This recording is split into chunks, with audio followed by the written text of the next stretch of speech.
إلى حضر المصطفى رسول الله صلى الله عليه وسلم وكافة الأنبياء والمرسلين والعلماء والصالحين وإلى أرواح جميع القبور من المسلمين والمسلمات والمؤمنين والمؤمنات شيء لله لهم. الفاتحة. أعوذ بالله من الشيطان الرجيم. بسم الله الرحمن الرحيم. الحمد لله رب العالمين الرحمن الرحيم مالك يوم الدين إياك نعبد وإياك نستعين اهدنا الصراط المستقيم صراط الذين أنعمت عليهم غير المغضوب عليهم ولا الضالين. الحمد لله رب العالمين وبه نستعين والعاقبة للمتقين ولا عدوان إلا على الظالمين. صلاة وسلاما على حبيبنا المصطفى رسول الله صلى الله عليه وسلم وعلى آله وصحبه أجمعين. سبحانك لا علم لنا إلا ما علمتنا إنك أنت العليم الحكيم. رب اشرح لي صدري ويسر لي أمري واحلل عقدة من لساني يفقه قولي. أما بعد. اللهم يسر أمورنا ولا تعسر. رب يسر ولا تعسر. رب تم بالخير. آمين يا رب العالمين. Alhamdulillah, tuan-tuan dan puan-puan, muslimin dan muslimat yang dirahmati Allah Subhanahu wa taala. Pertama dan selamanya, marilah sama-sama kita menzahirkan rasa kesyukuran kepada Allah Subhanahu wa taala kerana dapat lagi kita bertemu dalam kelas pengajian kitab Matla'ul Bahrain atau Majma'ul Bahrain, yang mana kita masih lagi membicarakan topik ataupun tajuk besarnya Kitabul Khuluq, tebus talak, dan kita dah masuk tentang rukun-rukun khuluq, dan minggu lepas kita berhenti, kalau tak silap, baris ketiga atau keempat daripada bawah, ya. Kita balik dan disyaratkan pada itu nah. Disyaratkan pada iwad nah. Semua jumpa muka surat kitab lama 160, kitab Rumi 237 taib 37 taib. yang nak tidur tu kena celak mata, terang tak siap. Sebab saya dipahamkan ada yang suka tidur. Tidur tu dia sama ada dia faham atau terlebih faham, atau mungkin tak faham, atau mungkin qiyamul lail panjang sangat malam tadi. Dalam aspek kesihatan, mereka yang suka mengantuk itu kebiasaannya mereka yang ada toksik tinggi dalam badan. Toksik tinggi dalam badan yang boleh dilihat melalui garisan di tapak tangan yang berwarna hitam. Kalau garisan di ruas jari ni warna hitam, memang sah dan confirm tuan-puan ada masalah toksik. Bila ada masalah toksik, siapa yang ada, yang tak ada, biarlah. Yang ada tu dia faham sendirilah. Kalau dia mengantuk tu itu biasa, ngantuk biasa, semelit itu biasa, resedung itu biasa bagi mereka yang ada garisan hitam di tapak tangan. Itu ilmu pharmacologi. Ramai. Tak nak angkat, jangan angkat dah. Biar diri sendiri je tahu. Hitam sini, ini hitam. Saya ada yang hitam. Ruas jari ni, sini.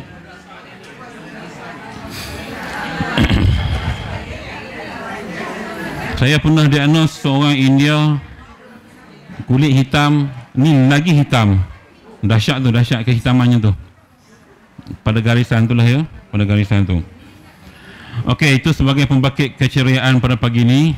So siapa yang ada tu boleh berusaha untuk hilangkan garisan hitam. So biarkan kita punya tapak tangan dalam keadaan tanpa warna hitam. Itu sihat. Ya. So yang mungkin yang tak mengantuk tu yang clear tapak tangannya, yang mengantuk tu yang hitam tapak tangannya, garisan ya. Boleh jadilah tu. Okey. Baik. Alhamdulillah tuan-tuan, kita punya mikrofon baru, mic baru. Sistem audio kita pun dah makin canggih. Silat-silat hiburan lebih canggih pada dalam masjid sana.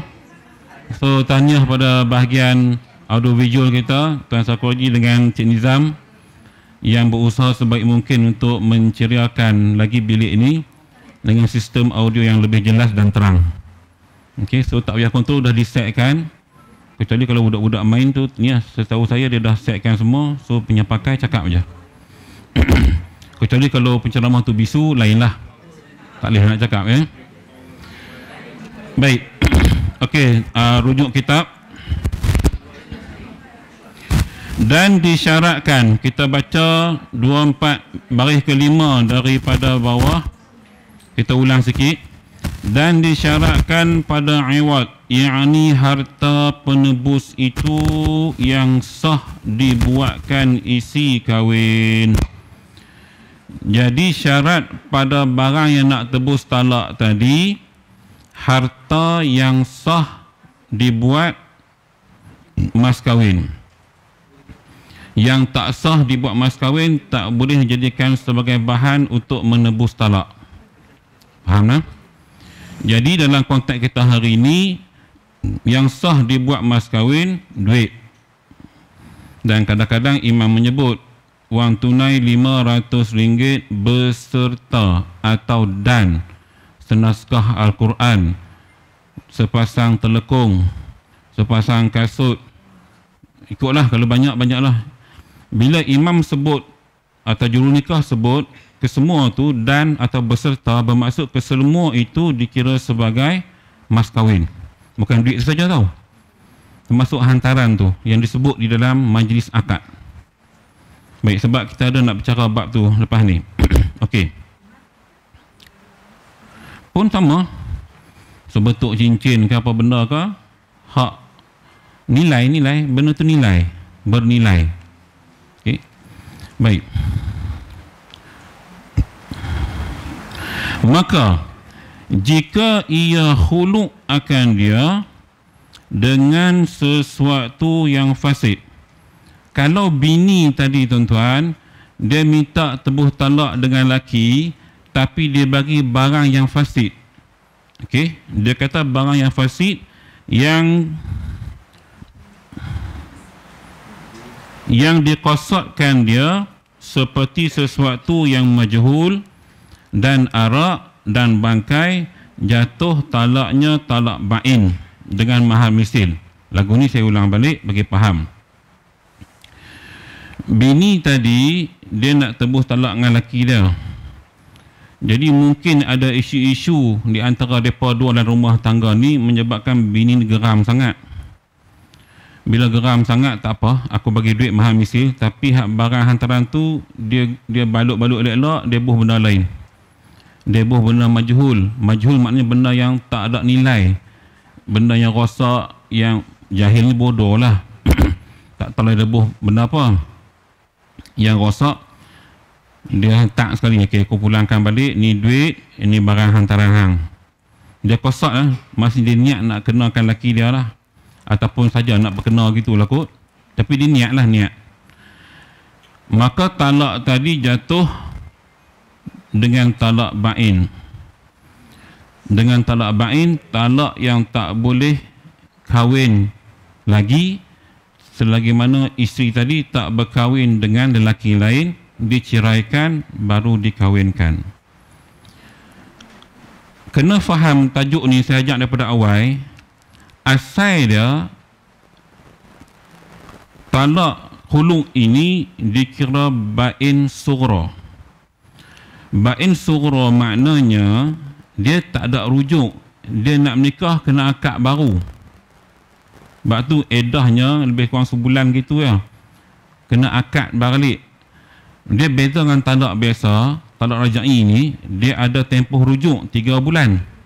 3 bulan suami boleh berkahwin dengan isteri tanpa akad nikah yang baru. Hak ni hak talak biasa. Tapi talak khuluk ni, tebuh talak sebab kena bayaran, makanya dia tidak ada istilah rujuk, dia kena nikah lain.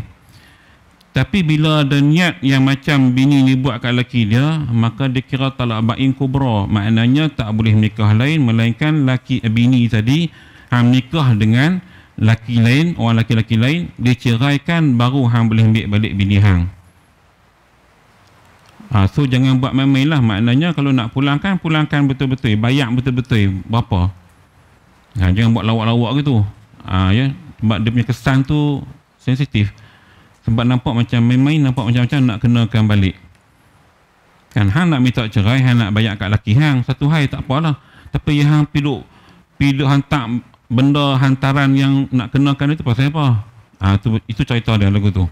Okey. Atau ia khuluk akan dia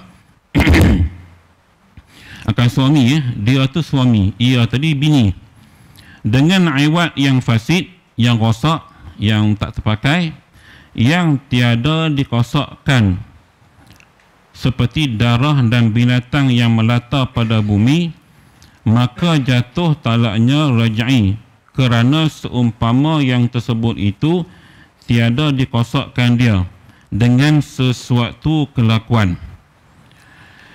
Keadaan kedua, ataupun dia tebus talak, dia bayar duit, tapi hantaran tu dia tak ada niat apa saja nak buat lawak-lawak. Barang rosak tapi dia tak ada niat apa-apa, saja suka-suka, macam kita kata nak buat lawak-lawak lah. Jadi dia bagilah, contoh dia bagi darah lah, tak sesuai kot, takkan nak bagi darah. Atau bangkai ke apa benda kan. Mungkin bagi benda-benda lain yang bentuk perlian ke apa benda, tapi benda tu tak adalah niat dia nak balas dendam, hanya sekadar jenaka, joke. Maka talak jatuh, tapi talak yang dia boleh nikah balik tadi. Dua sesuatu yang berbeza lah. Yang kes tadi tu dia bagi hantarannya pun benda yang bersama dengan mas kahwin tadi yang disebut dalam akad nikah tu. Okay? Ini bukan maksud hantaran yang ada gubahan bunga, kek, buah apple, buah lain. Itu tak yang 12 talam, 14 talam tu tak. Ni yang anda sebut dalam majlis akad. Okey? Ni maksudnya begitu. Maka seolah-olah sesuatu tiada ia tamak pada sesuatu. Jadi seolah-olah dia gambarkan bahawa saja-saja bukan nak sangat pun, saja-saja suka-suka gitu. Dia boleh buat lawak pula dalam dia nak minta cerai tu. Saya pun tak faham kes perempuan macam ni. Dia minta cerai dengan lelaki tapi boleh buat lawak-lawak pula. Okey. Jadi masalah ni tuan-tuan, tuan kitab bubuhlah kitab, mungkin berlaku kot, wallahu alam, dalam Allah mungkin taklah kot. Kerana nilai hantaran kita biasanya selain daripada duit ringgit, duit mas kahwin tu, biasanya benda yang kita duk dengar lah ni lah, senakah Al-Quran, sepasang kain telekung, biasa kita dengar lah kan, sebentuk cincin. Ada hal lain lagi tuan-tuan dengar, kalau dengar pelik-pelik. Kalau kata sebuah helikopter, jarang dengar. Sebiji rumah pun saya tak nak dengar juga. Hak setakat kita duk ikut majlis perkahwinan lah. Saya tak tahulah kalau di kerabat, di raja, mungkin di kalangan orang yang Sultan Brunei ke kahwin, dia bagi apa hadiah, itu mungkin ada kot. Sebab mereka orang duit banyak. Tapi dengan berah mahal ni tak tahulah, mungkin kurang kot. Okey, payah dapat berah ni. Hak murah tu payah dapat. Baik. Bersalahan bangkai kerana terkadang dikosakkan dia bagi kerana darurat dan diberi kepada binatang yang buas. Bersalahan maknanya berbeza. Kalau bangkai ni tuan-tuan, ni hukum fiqh lah. Kita belajar hukum fiqh, dalam situasi darurat, bangkai boleh dimanfaatkan sekadar untuk menyelesaikan keadaan kita. Sebagai contoh, di dalam hutan tak ada makanan lain, ada seekor ayam yang telah mati. Ayam tu halal, tapi bila mati tak sembelih, kira bangkai. Jadi kita masuk hutan, hiking, naik bukit bendera ke, bukit apa benda lah, contoh tak ada makanan lain, yang ada bangkai ayam, maka kita boleh makan ayam tadi. Tapi sekadar untuk menyawa, untuk kita teruskan nyawa, bukan melahap, bukan melkedarah. Sekadar makan untuk bagi kita teruskan kelangsungan hidup. Mungkin dalam AMI mereka tahu lah, ulak lah sebagainya dulu mereka bila buat latihan sebanyak kan. So dalam fiqh dia bagi kebenaran. Satu. Yang kedua, bangkai juga digunakan sebagai makanan binatang buas. Boya, kan duk bela boya bagi makan bangkai ayam apa semua. Jadi di situ ada pro and kontra, maka dia bahas di sini bahawa bangkai ni dua tujuan lah. Cuma dalam konteks hantaran mas kahwin, tak apa nak comel lah kot. Bagi bangkai ayam tak munasabah. Kan? So itulah dia cuma gambaran sajalah untuk kita tengok di sini. Sebab fiqh ni dia agak kompleks, dia punya pembahagian dia. Ada yang boleh, ada yang tak boleh. Ada mazhab ni kata okey, ada mazhab ni kata tak okey. Itu berbandingan mazhab, perbezaan mazhab. Cuma jangan kita keliru sudahlah ya.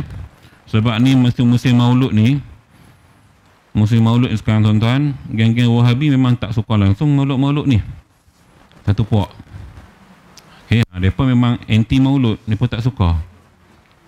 Hak mana Nabi tak buat, mereka tak mau buat. Sedangkan para sahabat ra'i, tabi'in ra'i kelahiran Nabi.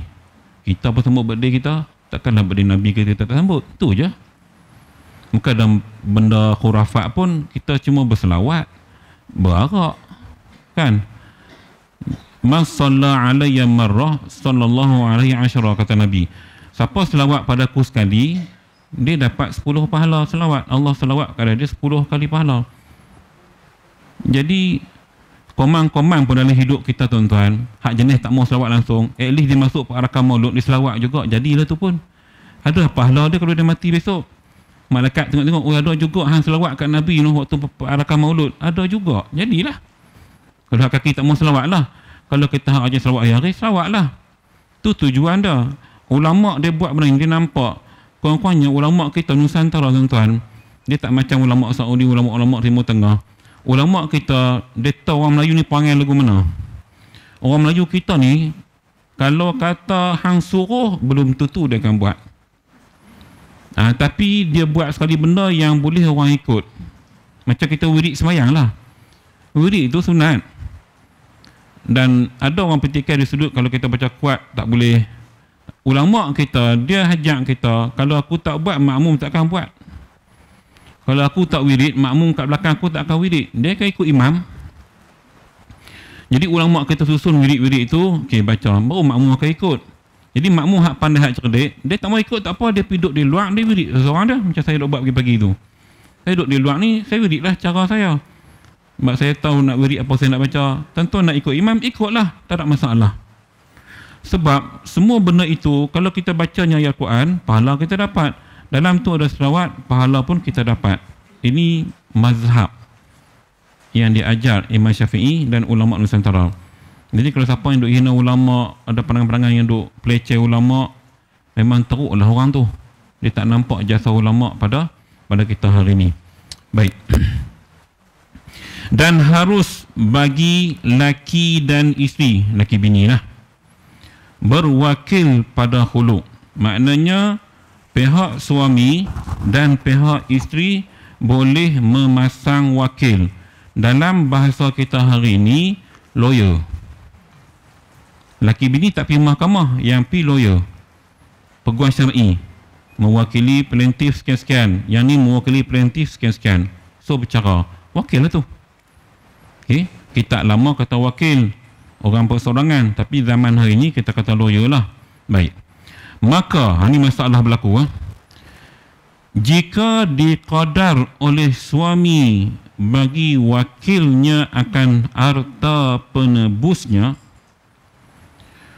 suami dah decide kat wakil, kata Tuan Syakir, saya punya kes ni, saya nak letak tebus talak yang bini saya kena bagi kat saya 500,000. Hak ni jutawan, ni contoh jutawan. Senang faham. Sebab kalau orang susah kita faham dah, bagi hak payah sikit. Jadi maknanya dia tetap dah kat wakil, ni jumlah dia. Hang wakil aku, hang pergi semang dengan wakil sana, kata ni jumlah aku nak banyak ni. Dia bini aku sanggup bayar, aku cerai dia, jatuh talak. Okey. Dikadarkan dah letak. Baik. maka ia kurangkan daripadanya. Ia siapa? Wakil tadi. Tuan-tuan, berlaku lagu ni dah, berlaku zaman lah. Tuan-tuan tengok, sebab ni cerita kitab lama tapi berlaku zaman lah ni. Kebetulan wakil lelaki ni, dia jadi wakil. Dia pergi jumpa runding dengan wakil sana. Dan kebetulan dia tengoklah bini kawan ni. Meramaknya comel mengkali. Dia berkenan. Wakil tu berkenan. Lalu nak jadi mudah cerita, dia diskonkan jumlah tadi. Faham situasi dah? Wakil pihak laki-laki diskonkan jumlah tebus talak yang perlu dibayar oleh isteri kepada suami. Dia berkenan, kata ini okey ni, duk jumpa selalu bincang-bincang. Lalu dia letakkan diskaun. Sedangkan hak suami tadi hebat dah. No, ini jumlah yang aku nak. Jadi dia kata dia bagi diskaun. Bahasa kita lah. Maka ia kurangkan daripadanya, atau ia khuluk dengan yang lain daripada jenisnya, tiada jatuh talak isterinya. Ingat, wakil tadi pergi sembang dengan wakil sana.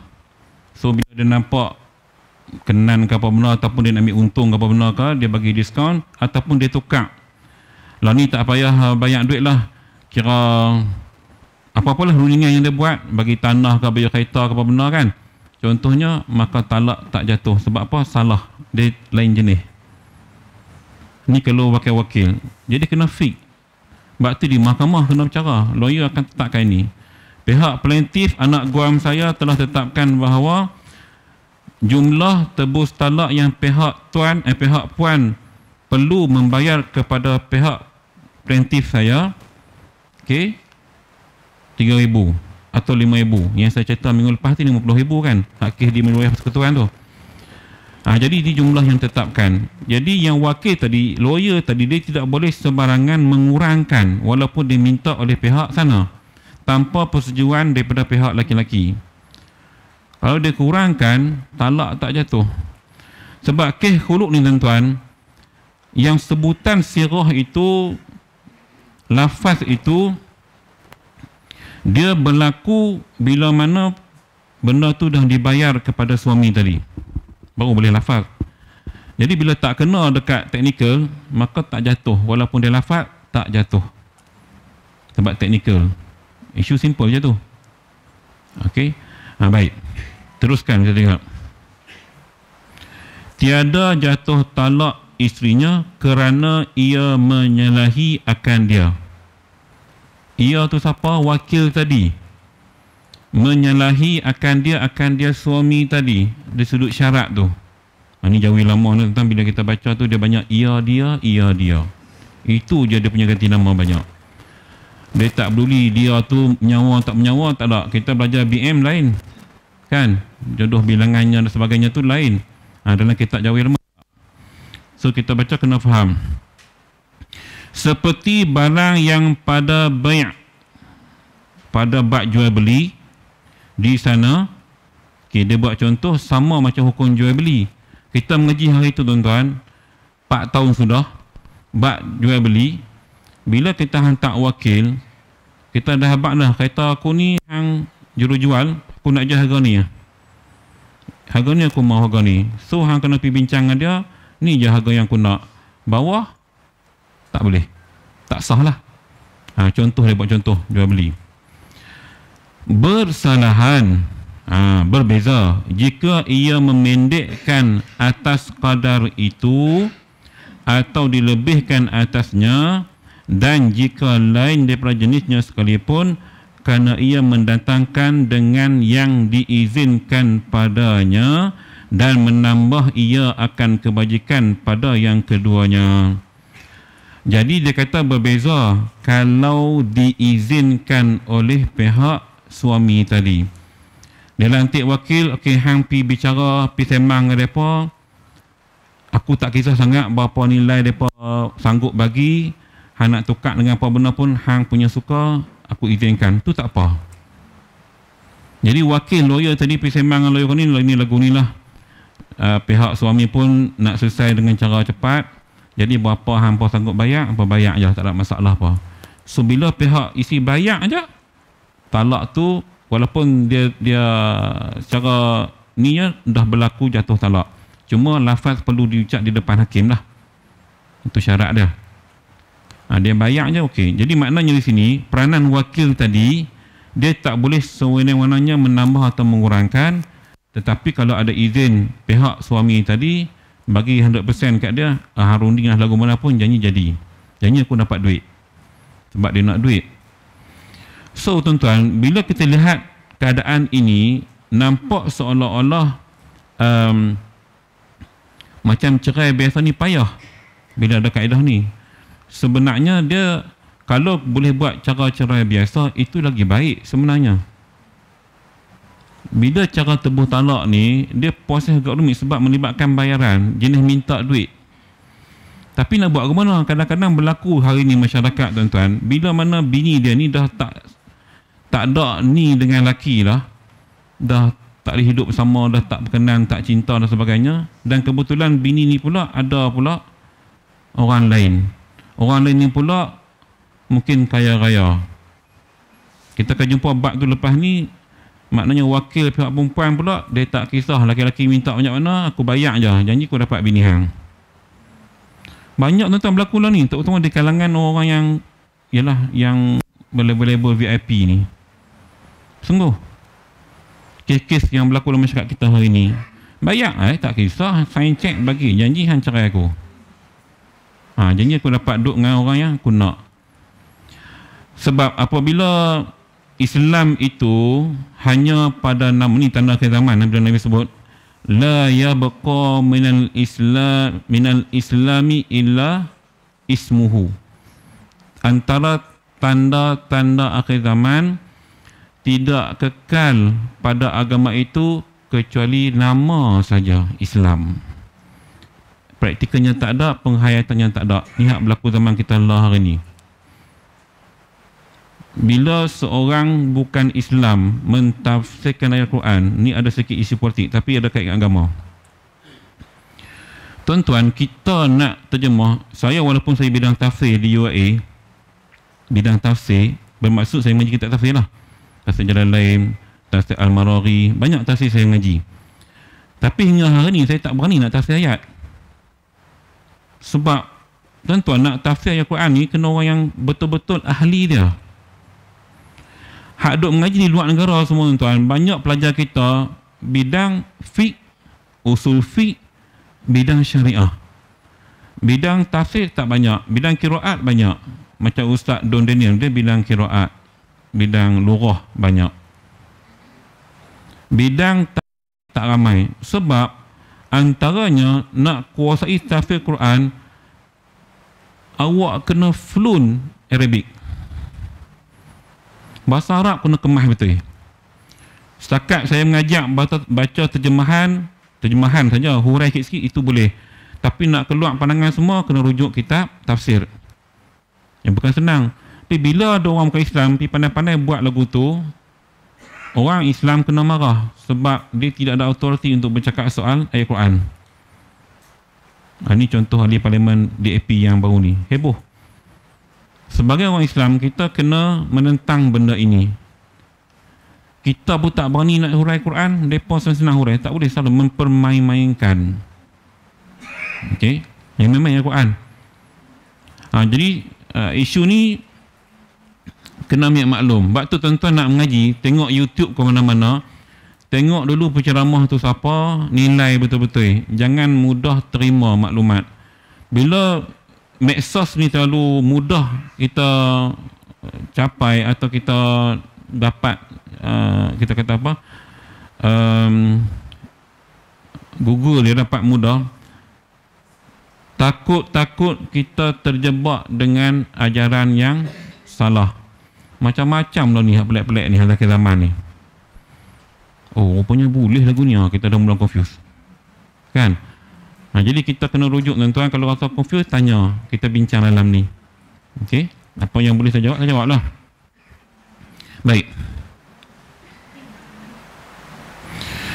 Jadi dia kata wakil tadi bila dah diberi keizinan, dia boleh dengan kuasa dia untuk meletakkan atau mengurangkan, tak ada masalah, untuk kebajikan kedua-duanya.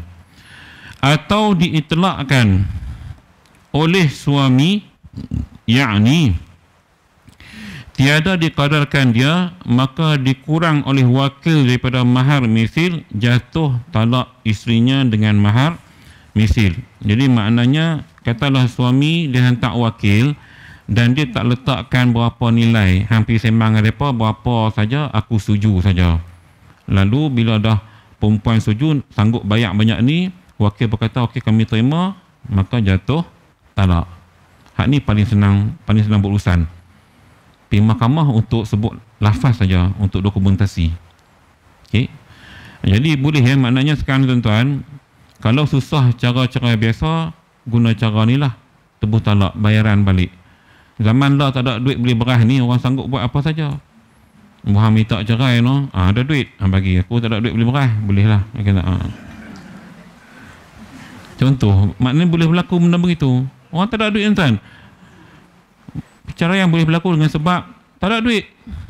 Saya baru ni, warga Rista Villa kot, WhatsApp, anak nak masuk sekolah, nak masuk U kot. Lah kan masuk U lah ni, bulan 7 kan. Tak cukup duit, dia nak cagak kat saya, dia adalah blender machine benda tu, kira 300 lah nilai dia tu. Kata ustaz boleh tak saya cakap saya nak pakai 300, nak daftar anak, tak ada duit, nak makan dah 100 lebih untuk makan sementara nak dapat gaji hujung bulan. Anak nak daftar ni lah minggu ni. Saya tanya rumah saya, dah tak berani kat rumah, dia kata ada 2 dah bang. Lalu saya kata tak apalah, bincang rumah, tak sudah ambil apalah, bagilah kat dia. Saya pun bagilah 250, dekat kita mampu lah kan. Dia punya seronok tuan-tuan, teriak tu seronok pasal dapat anak daftar. Saya kata 50 pergi cari orang lain lah. Nak ceritanya di dalam masyarakat kita hari ni, ramai insan-insan yang susah, yang ada anak yang mungkin mereka ni malu nak mai ke masjid. Malu nak mai masjid, malu nak minta kat pejabat agama, dia malu. Orang kita kan malu kuat. Dia tak macam Indon. Indon kalau buat minta ni, kadang-kadang saya elankan saya dah packing food pack tu. Kalau saya elan dalam Facebook tuan-tuan, yang mai semua Indon. Melayu seorang tak main kedai. Hak saya buat setiap bulan, kadang-kadang saya buat tu. Saya dah masuk, saya buat lah dalam 10 pack, dalam plastik tu. Kalau saya iklan dalam Facebook, yang mai semua orang Indon. Dia pun tak malu. Tu kadang-kadang saya kita nak bantu orang kita, suami hantar ni sini lah, bagi kat Mus ataupun dekat si Nazrul, untuk mereka agihkan. Nak ceritanya di kalangan masyarakat kita, dia malu tahap tu. Pada saya tak boleh malu kalau kita dah tak mampu, dah perlu sangat, perlu berjumpa orang tertentu untuk kita cerita. Okey. Jadi saya ni menjadi tempat luahan lah sebab orang kenal. So kita bantulah, tak ada masalah. Dia memang tak ada duit nak bayar kan. Saya kata, dan panggil saya pula, bila saya bagi bantuan tu, saya tak akan ambil lah, dan tak akan minta balik lah. Bayar tak bayar ikut suka, saya halai, tak bayar saya halai. Jadi ini situasi di kelompok Putera Perdana, khususnya di kawasan kejalanan kita. Jadi kita ada duit tuan, hak duk jumpa saya ni semua hak kerja swasta tuan, hak kerja cleaner, hak kerja, hak makan gaji tak ada masalah sebab mereka ada pencen kan. Kalau pencen minta juga tu nampak berat lah tu kan. Hang tak buat kerja, pencen hang dapat. Ni hak jenis kerja, kadang sakit tak boleh kerja, kadang hak kerja gaji hari lagi kesian. Hak gaji hari mau hujan turun tak boleh pergi kerja. Jadi kesian. Baik.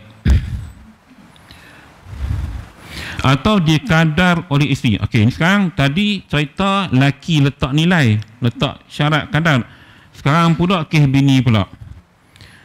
Atau dikadar oleh isteri bagi wakilnya akan harta, maka dilebih oleh wakil atas barang yang dikadarnya, maka dan disandarkan hulung itu bagi isteri seperti dikatanya daripada harta isteri, dengan berwakil ia akan daku, jatuh talaknya bain dengan mahar misil.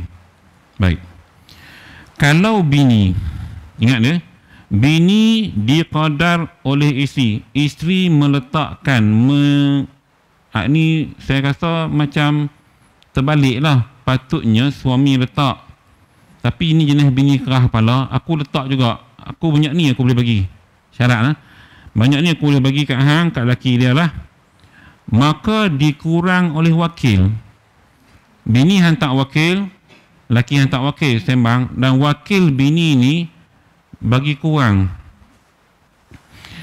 Katakanlah bini nak bayar kat wakil suami RM500, tapi wakil isteri tadi kata aku kurangkan 400, aku nak bagi sikit. Okey. Dan dia sebut daripada Mahal Misil tak benar tadi, akan harta, maka tak benar tadi lah. Atau dikadar oleh isteri bagi wakilnya akan harta, maka dilebih oleh wakil. Keadaan pertama, dilebih oleh wakil atas barang yang dikadarnya. Wakil ni bayar lebih. Gamaknya mungkin wakil nampak kata mesti wakil pihak lelaki tak setuju dengan jumlah ni, sedangkan pihak isteri tadi kata aku punya ni aku boleh RM500. Jadi wakil kata tak apa, aku tambah RM600, dilebihkan. Okey. Dan disandarkan khuluk itu bagi isteri. Dia pergi habaq kat wakil laki tadi, kata bini habaq lagu ni. Dia tak habaq, kata bini tu cakap saya tetap banyak ni. Fahamlah situasi dah. So dia kata tak apa, bini habaq lagu ni. Dia nak tambah duit dia lah wakil tu. Dia kesian lah kot.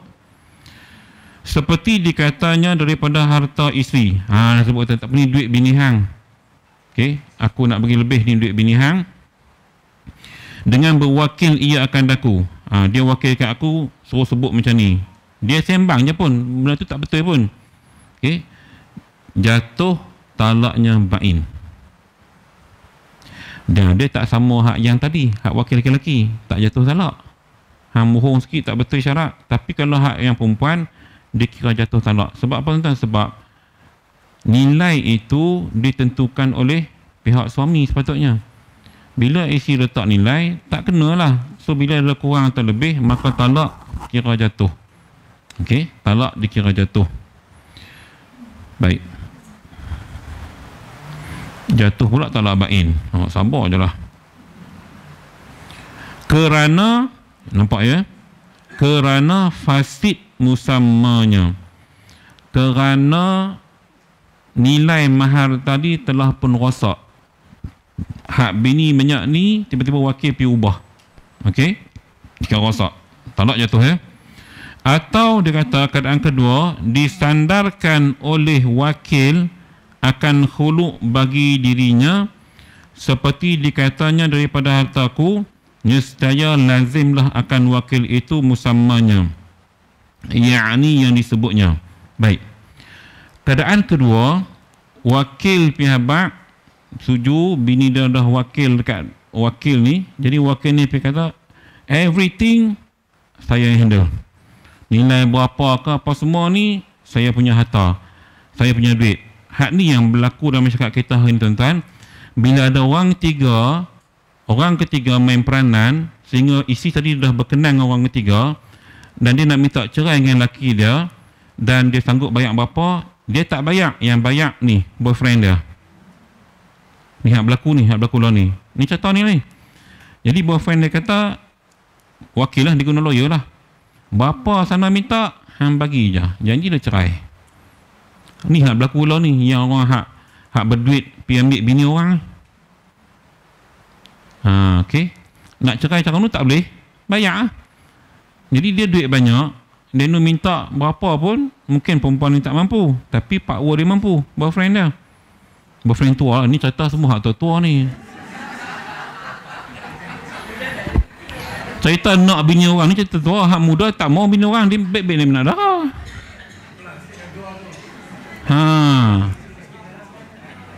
Dia kata pelan sikit orang tua tu. Ini fenomena yang berlaku dalam masyarakat Malaysia hari ini di kalangan orang yang berduit. Tuan-tuan tak ada duit, sudah sembang apa? Diam sudah. Pencen cukup makan. Kan saya ada post dalam grup kan. Bila seorang tu dia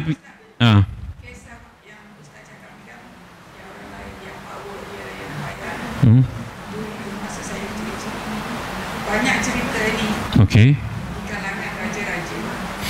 Oh, see. Alright. Ya. Yeah. Macam raja ambil isi, macam cerita filem Ramli kot, no? Rasa ada filem tu tak? Ada tak yang raja ambil rakyat, bini orang? Apa nama filem dia? Tentang ingat tak? Saya ingat cerita lawak, cerita hak lagu tu, saya mungkin tak ingat kot. Mungkin ada. Maksudnya berlaku dalam masyarakat. Hanya saja mungkin watak berbeza lah dengan situasi yang berlaku. Okey. Jadi ini yang berlaku. Bila isteri tadi dia pas kat wakil dia, lawyer ke siapa-siapa, handle lah lagu mana pun. Jadi bila janji aku boleh bercerai dan boleh menikah dengan hang, tu je. So ini yang berlaku dan dia bayar. Boleh. Janji dia lepas talak tak ada masalah. Sebab dia pakai wakil, dia kena sebut wakil tu. I serah kat you 100%, you handle lah kes ni. Senang bahasa moden kita. Maksud wakil lah tu. Duit ke apa semua, you tanggung. Sebab you nak kat I, dah gitu. You I lah bahasa zaman orang lah ni. Takkan ana dengan enti, tak pernah sabar. Lagu tu. Okey.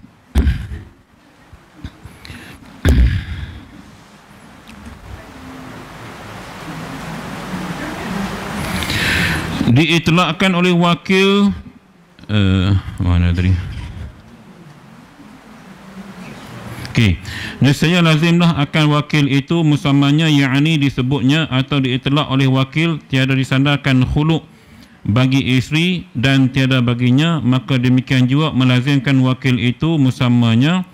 Dan apabila membayar oleh wakil, kembali ia atas isteri dengan qadar yang tersebut oleh isteri ini yang disebutkan dia pada Rawdah. Jadi cerita ni tuan-tuan bukan setakat disebut dalam kitab ni saja, bahkan disebut juga dalam kitab Rawdah, kitab fiqh yang lain.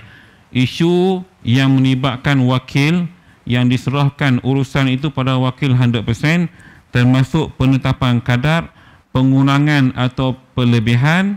Yang penting berlaku penceraian. Okey. Ini isu yang berlaku. Jadi sebab tu hari ni orang sanggup buat, sebab ada jalan ini. Kerana kita lihat tuan-tuan sekalian, yang kes tadi, andai kata diteruskan perkahwinan pun, kemungkinan besar akan berlaku perbalahan. Kerana bini dah tak ada hati dengan lelaki. Buatnya pula lelaki jenis panah barang ke, tak ada kerja ke apa. Hari apa tuan-tuan? Saya banyak cerita pasal dia main jumpa saya. Baru ni 2 lelaki bini main jumpa. Bila saya ambil berita, saya tanya lelaki kerja apa? Tak ada kerja. Dia kata baru berhenti kerja bulan 4 hari tu. Bulan 6. Bulan 6. Bulan 6 diberhentikan kerja. Muda lagi tuan-tuan. Anak tak ada lagi. Lah ni bini Sarah. Bini Sarah lelaki. Saya kata lah, 3 bulan takkan tak ada kerja. Dia kata tak ada kerja. Tak cari ke? Duk cari tapi tak jumpa lagi. Sama ada tak jumpa atau pilih kerja. Dia 2 tu orang Melayu kita ni. Kerja ada tuan-tuan, tapi mungkin pilih. Dan orang kita pula jenis demand tinggi-tinggi. Kerja malah. Demand gaji ke main.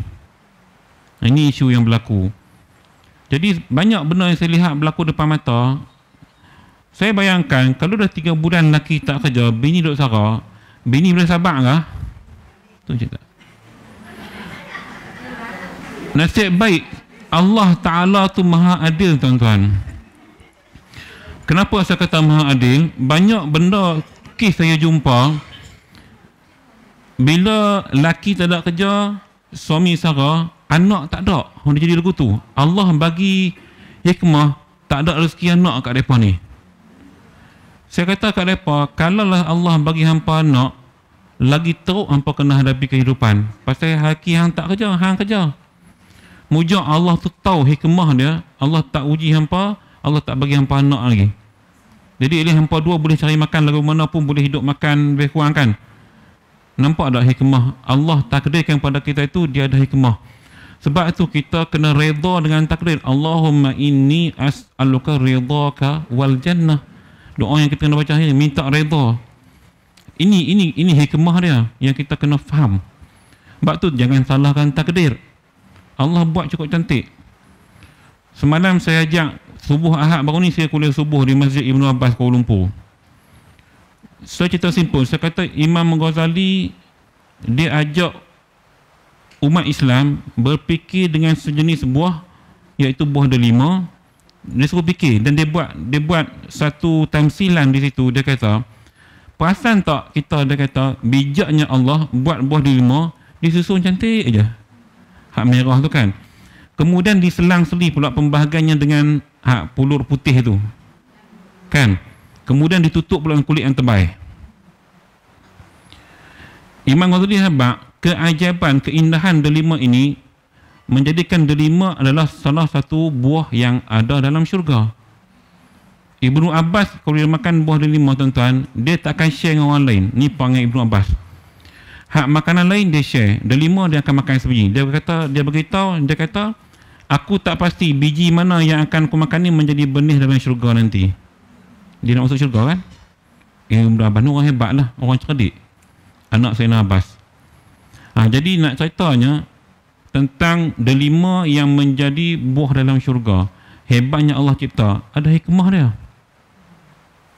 Hikmah dia, bila tengok dalam hadis-hadis, rupa-rupanya delima ini mengandungi khasiat yang sangat tinggi, 10 kali ganda vitamin C berbanding lemon. Patut pun dalam kajian. 3 kali ganda vitamin C berbanding anggur merah. Ini research saintifik punya kajian. Patut Allah tanam dalam syurga buah-buahan yang kita kena makan. Jadi kalau zaman ni, kalau kita tak ajak makan delima, saya rasa rugi. Sebab harapan kita, mudah-mudahan tuan-tuan niatlah agar salah satu biji ni jadi biji atau jadi benih di dalam syurga, kita dapat masuk. Okey, itu contoh.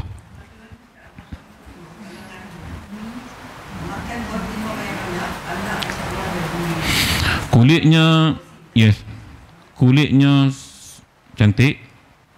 Lepas tu kulit bayu tu dia agak keras, dia payah kena kuning lah, demam kuning. Sebab tu orang mengandung elok makan delima. Dan dalam hadis, berpuluh hadis tentang delima, Nabi suruh makan delima dengan pulurnya. Jangan makan biji saja. Makan dengan hak pahit tu, hak pulur yang putih tu. Jadi kalau nak kunyah, beli kat pasar malam, kena makan dengan hak putih tu, hak yang pembahagian dia tu. Yang tu jadi ubat tu. Banyak tajuk ni saya kupas 2 bulan, 2 siri kuliah Tibun Nabawi di masjid sana. Panjang lah kalau nak cerita. Tapi nak beritahu kupasan tentang Tibun Nabawi ni, dia merangkumi dalil Quran, dalil hadis, dalil saintifik. Kemudian baru kita akan masuk kaedah dan rawatan menggunakan delima. Jadi dia makan masa lebih kurang 2 jam kuliah atau 3 jam dalam silibus Tibun Nabawi. Yang tu untung jemaah masjid sana lah dapat ilmu tu. Tuan-tuan dapat juga sikit, jadilah saya share. Sebab kitab kita kitab fiqh. Baik. Kitab okey. Seperti asalnya, adapun jika ia memendekkan atas barang yang diqadar oleh isteri atau ia kurangkan daripadanya, maka luluslah dengan dia. So wakil tadi tak ada masalah lah, kalau dah diberi keizinan, dia tidak ada masalah nak kurangkan atau lebihkan, dia lulus bab tu. Tak ada masalah ya. Baik. Dan jika diitlak oleh isteri, maka jangan dilebih oleh wakil atas mahar misil. Maka jika dilebihkan dia, maka hukumnya seperti barang yang jikalau ia lebihkan atas barang yang dikadarkan oleh isteri. Jadi tak boleh bila bini dah cakap sekian-sekian kadar itu, maka wakil tadi tak boleh nak pandai-pandai melainkan dengan izin isteri tadi. Okey. Itu peranan dia, hukum samalah kalau kes suami tadi pun serupa juga. Jadi sebagai rumusan, belum habis lagi tapi saya nak rumuskan, peranan wakil ini sebenarnya dia, kalau boleh mendamaikan supaya tak berlaku perceraian. Tetapi kalaulah damai pun macam tak ada jalan, lagi teruk jadinya, better cerailah. Cerai pula, kalau boleh cerai cara talak biasa, itu lebih baik. Kalau tak boleh cerai talak biasa, kalau ada kes fasah, cerai cara fasah pun tak kena bayar lagi. Kira khuluk ni cara ketiga tau. Cerai cara ketiga baru bayar. Jadi yang cara fasah ni, cerainya itu hakim yang putuskan bila ada sabit bukti penderaan. Ni cerai cara fasah. Khuluk tak ada dera apa. Khuluk ni dia tak ada kerja pun tak apa dia nak cerai. Faham tak? Fasah lain, fasah ada sebab. Laki tak tunai nafkah, tak tunai nafkah zahir batin, itu fasah, itu kes fasah. Kita nak buat kes tebus talak tak boleh. Dia ada kes-kes dalam kategori dia. Cuma jalan ketiga ni, kalau kita duit banyak, terus ke jalan ketiga lah. Okey, kalau ada duit lah. Tak ada duit, seberah mahal, jangan buat. Gitu. Baik. Dan sah tiap-tiap daripada laki isteri berwakilkan kafir. Maknanya, tu saya katakan tadi, zaman hari ini kita guna lawyer, boleh jadi lawyer kita lawyer bukan Islam, tak ada masalah. Sah. Dan orang perempuan, boleh wakil dua-dua perempuan, tak apa. Wakil lelaki perempuan, wakil perempuan pun perempuan, tak ada masalah. Dan sahaya orang pun tak ada masalah zaman dulu. Dan jika tiada izin penghulunya sekalipun. Baik. Dan jika berwakil dua laki-laki, dua laki bini akan seorang, memerintahlah ia akan satu taraf jua, maka tiada memerintah ia akan dua taraf seperti barang yang pada baik dan lainnya. Baik. Hak kih yang ni, dua laki bini ni pakai seorang wakil je. Biasanya pegawai agama lah, pegawai kaunseling. Hak yang ni kih dua laki bini cerai cara baik, tetapi cara khuluk. Tu laki bini mai depan, Ustaz Mukhtar contoh, jadi kami laki bini ni nak cerai cara tebus talak, Ustaz tolong nasihat cara terbaik, janji selesai. Hak tu yang dia katakan dua taraf jadi satu taraf tu, maksudnya wakil tadi dia tak boleh pihak mana-mana, dia cuba settlekan bagi jadi je. Jadi Ustaz Mukhtar tadi kata okey, lah ni berapa agak-agak tebus talak, mahar dulu berapa mahar dulu. Jadi dia cerita lah, kami menikah dulu 10 tahun lepas, mahar lebih kurang RM500, cerita 10 tahun lepas.